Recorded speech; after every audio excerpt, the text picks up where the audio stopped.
Le témoignage de cette jeune fille, brune sur l'île de Jeffrey Epstein, a tout bouleversé, et les enquêteurs l'ont qualifié de plus dangereux depuis la réouverture du dossier, révélant pour la première fois les pièces cachées et les expériences médicales parmi d'autres choses choquantes que nous allons entendre maintenant. Écoutons donc maintenant le témoignage de Tricia Clark, une survivante de ce monde secret et sombre tel qu'elle a livré aux enquêteurs fédéraux. Enfin, certains dossiers d'Epstein ont été révélés et le monde a commencé à regarder son île sordide. Ce qui m'a poussé à parler maintenant, c'est qu'ils ont parlé des mineurs, des enfants, des esclaves, des hommes qui ont perdu leur humanité derrière des portes fermées. Mais il y a une chose dont personne n'a parlé. Les filles noires, oui, nous sommes la partie effacée de toutes les histoires, alors que c'est la partie la plus horrible. Je parle maintenant parce que ce qui nous est arrivé était plus profond que vous ne pouvez l'imaginer, et bien plus sombre que ce que le monde veut entendre. Sur l'île, nous étions la honte. Même les plus beaux d'entre eux avaient honte d'avouer qu'ils nous désiraient. Ils nous voulaient, oui, mais aucun n'osait le montrer, car désirer une fille noire était pour eux une tâche qu'on enterre la nuit et qu'on nie le jour. En public, on nous traitait comme des outils, des choses, sans nom, sans droit, sans voix. On nous utilisait pour d'étranges expériences médicales, des injections, des drogues, des tests incompréhensibles, des modifications sur nos corps, sans qu'on sache pourquoi eux le faisaient, ni pourquoi c'était nous qu'on choisissait. Et ce qui se passait hors des salles d'expérience était pire encore. Ils nous faisaient nous allonger par terre sous leurs pieds. Imagine ça. On servait de repose-pied, de décor vivant, de symbole d'humiliation absolue. Interdiction de s'asseoir ou de se tenir debout dignement, ni même de regarder certains invités dans les yeux. Et pendant que j'étais assise par terre, comme on devait toujours l'être au pied d'un invité important, un homme connu du monde entier, mais dont personne ne connaît le vrai visage que j'ai vu là-bas. J'ai découvert qu'il me désirait en secret. Ses yeux revenaient vers moi, quand il croyait que personne ne le voyait, de peur qu'on découvre qu'un homme de son rang puisse désirer une fille d'une couleur indigne de sa place dans leur monde malade.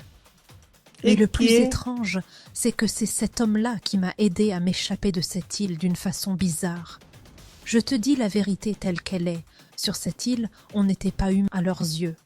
Nous étions du matériel exploité et des cobayes, réduits au silence par la peur. Voir ces dossiers aujourd'hui, c'est la première fois que quelqu'un entend une voix enfouie depuis 10 ans. C'est un cri, et maintenant je suis prête à le pousser entièrement. Je m'appelle Tricia, née en Jamaïque. À 8 ans, mes parents m'ont emmenée en Californie pour un nouveau départ. J'ai grandi en voyant leur lutte quotidienne. Ma mère travaillait jusqu'à minuit, mon père cumulait 2 emplois juste pour payer le loyer. Depuis le lycée, j'essayais de les aider comme je pouvais. Je bossais dans des petits restos, rêvant juste d'alléger leur fardeau. Un jour, ma meilleure amie m'a fait une proposition qui a tout changé. Elle m'a parlé d'une île privée qui cherchait des filles pour l'hôtellerie l'été seulement. Un salaire couvrant tout, logement, études et plus encore. C'était un rêve, une opportunité tombée du ciel. J'ai convaincu mes parents difficilement. Je leur ai juré que tout irait bien, promis de revenir dans 2 mois avec des cadeaux, de l'argent et la vie qu'ils voulèrent pour moi. Je leur ai dit au revoir avec un sourire, sans savoir que c'était mon dernier moment de liberté. Dès mon arrivée sur l'île, on m'a pris mon passeport et mon téléphone. On m'a dit que c'était pour la sécurité. J'ai vite compris que j'étais piégée sans retour possible. Je me suis retrouvée dans un environnement raciste sordide, indescriptible, sans que l'âme tremble. Tout là-bas était étrange et terrifiant, et je me souviens très bien du premier jour. Il y avait une immense fête. L'atmosphère était chaotique à l'endroit où nous étions. Voilà certains termes qu'ils utilisaient, dont je n'ai compris le sens que plus tard.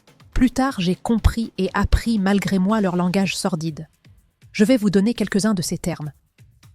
Le mot pizza qu'ils chuchotaient à l'arrivée de très jeunes filles, si jeunes que je me demandais comment leur corps avait pu voyager.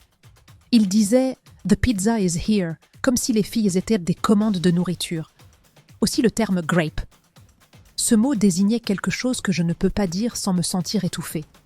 Comme s'ils discutèrent d'un projet d'affaires, pas d'un crime. Quant au surnom Dark Coffee, C'était notre surnom à nous les filles noires, et ça ne désignait pas que la couleur de peau. Ça voulait dire qu'on servait au travail pénible, aux expériences que d'autres ne supporteraient pas, aux rôles que personne ne voulait assumer.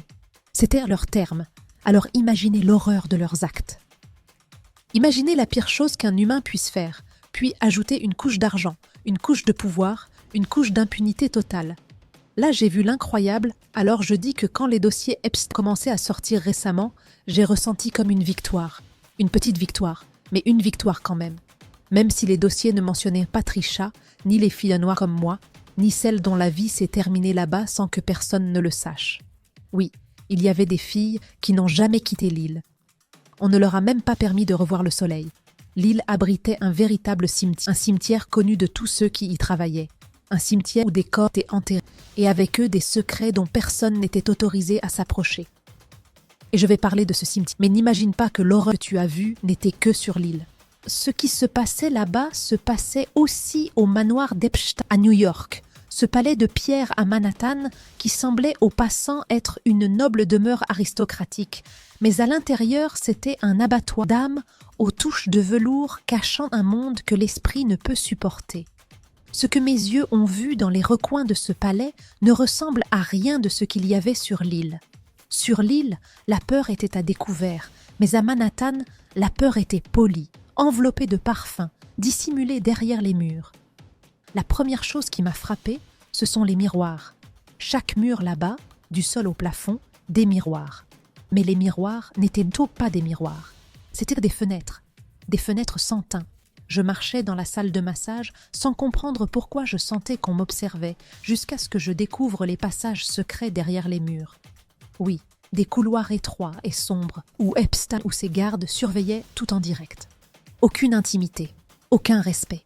Chaque instant était enregistré, et chaque enregistrement servait à faire chanter des personnalités importantes plus tard.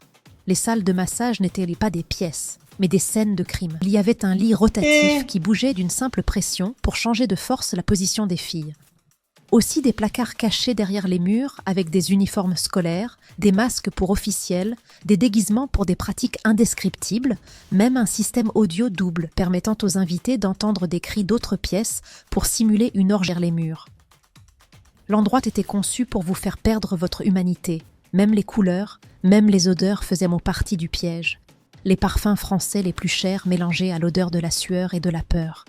À l'étage supérieur, une aile où personne ne s'approchait, même les domestiques évitèrent d'y passer.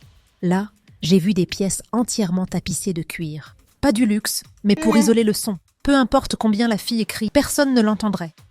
Et le pire que j'ai vu de ma vie, une pièce avec un bureau et des écrans de surveillance diffusant en direct depuis l'île, le palais, d'autres maisons secrètes. C'était évident, cet endroit était le centre de commandement. Ici se géraient toutes les opérations. Ici se conservaient les dossiers. Ici se fabriquaient les outils de contrôle. Mais le choc n'était pas les appareils, ni les pièces, ni les déguisements. Le choc, c'était les visages. Des visages qu'on voit à la télé, dans les conférences, sur les plateformes mondiales. Des hommes qui se tiennent devant les caméras pour parler de liberté et de justice.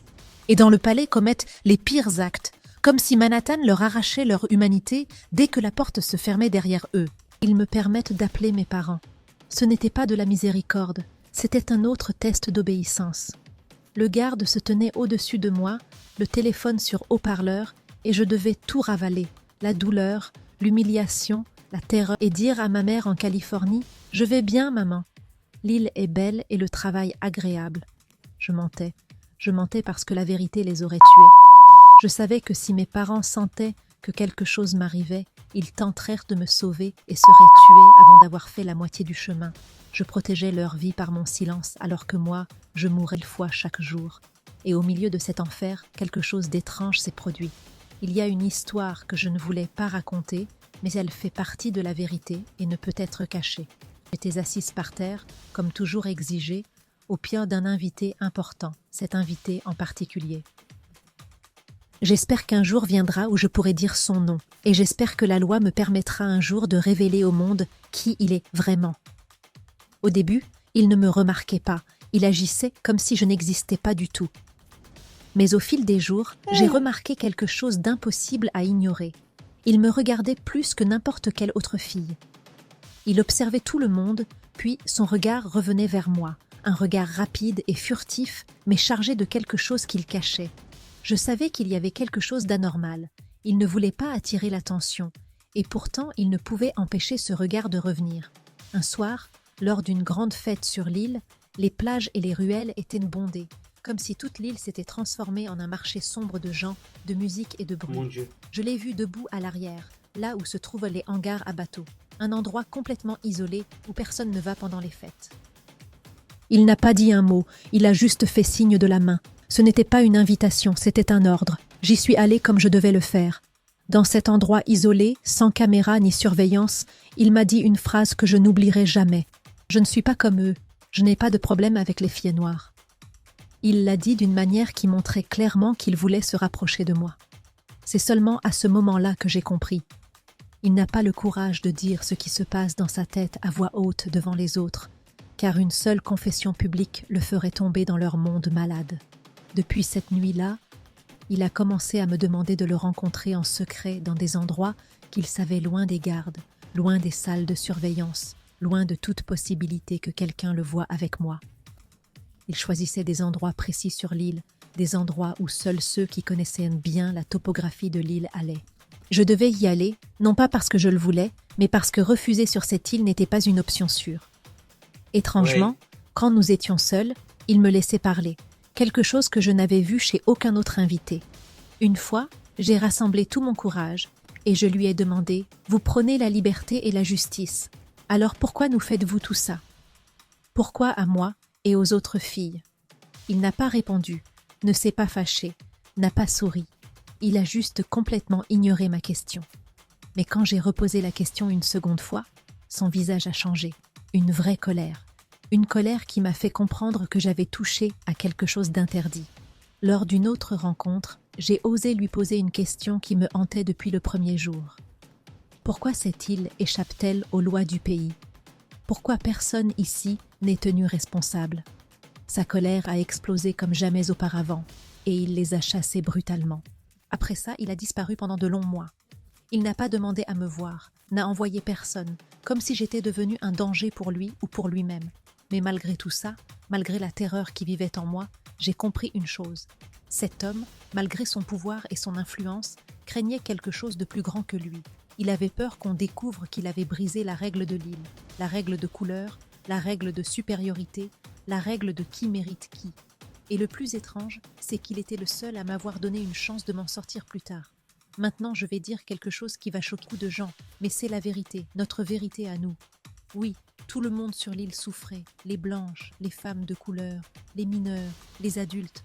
Mais il y avait une différence comme un mur qui divise la vie en deux. Si tu étais blanche, après 18 ans, ton tour était fini. Tu es grande maintenant. C'est comme ça qu'ils voyaient les choses. Tu retournes dans ton pays, tu te caches, ou on te laisse commencer une nouvelle vie sans comprendre ce qui t'est arrivé. Mais nous, les filles noires, non, ça n'a jamais été comme ça. Quiconque entrait sur l'île, son sort était scellé à cet instant. On n'avait pas le droit de partir. On n'était pas des invités de passage, on était des outils, et je le dis sans hésiter. Les filles blanches étaient de passage, les filles noires étaient des possessions permanentes. Oui, permanentes. Soit tu restais domestique à vie, soit on se débarrassait de toi, car pour eux, une fille noire n'avait ni famille pour la réclamer, ni médias pour la chercher, ni ambassade pour enquêter. C'est pour ça que beaucoup de filles avec moi ne sont jamais ressorties, n'ont plus jamais foulé le sol, plus personne n'a revu leur visage. Le pire, c'est que tout le monde sur l'île le savait et se taisait. Voilà la réalité que j'ai vécue, et je ne me tairai plus là-dessus. Sincèrement, c'est pas facile, hein. À cause de l'argent, regardez jusqu'à où on est capable d'aller. Sans savoir où on s'en va. À cause de l'argent. Mesdames, vous qui aimez la vie facile là, prenez ça comme exemple. Vous voyez, à cause de l'argent, on est capable d'aller là où il ne faut pas aller. On est capable d'aller là où on ne connaît pas où on va. À cause de l'argent, à cause de la facilité, à cause des rêves que vous avez, qui sont des choses qui peuvent se réaliser avec un petit peu plus de souffrance. Mais c'est tellement facile pour vous d'avoir ce que vous voulez rapidement que vous êtes prête à partir là où vous ne connaissez même pas. Voilà ça maintenant. Prochain témoignage, vous allez l'écouter demain. Si vous aimez ce genre de contenu, n'oubliez pas de commenter, partager, liker la vidéo et n'oubliez surtout pas de vous abonner et d'activer la notification afin de ne rien manquer de mes prochaines vidéos. Salam alaikum wa rahmatullahi wa barakatuh.